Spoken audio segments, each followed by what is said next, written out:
हम मीनू झा प्रणाम करै छी समस्त मिथिलावासी के।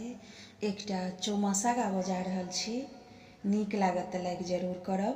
धन्यवाद। जय मिथिला, जय मैथिली। हे रघुनंदन विश्वम्भर स्वामी, कारण कवन फिरे वन में हो। हे रघुनंदन विश्वम्भर स्वामी, कारण कवन फिरे वन में हो। सावन सर्त कियो राजा दशरथ, हर्ष भरी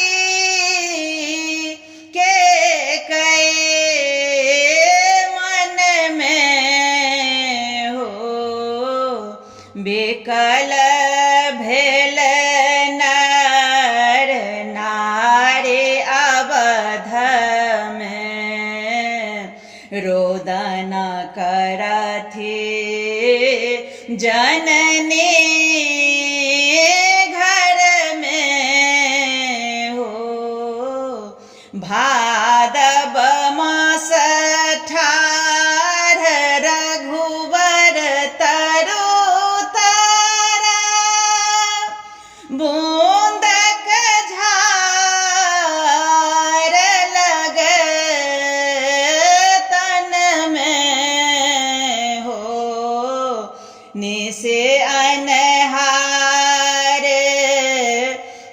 कठिन अति रतिया, दामिनी दामा की रहे घन में हो। आसीन राम चलल मृग मारन, सीता सफल लक्ष्मण संग में हो। मूढ़छि खसो मृग राम सर पीड़ित, शब्द सुनल सिया कानन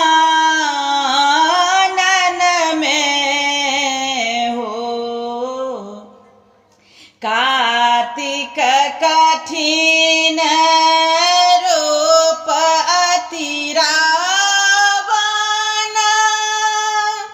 सिया हरल अहि अवसर में हो।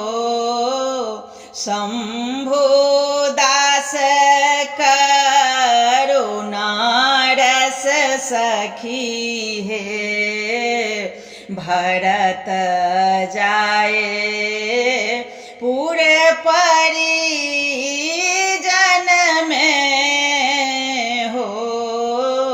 हे रघुनंदन विश्वम्भर स्वामी, कारण कवन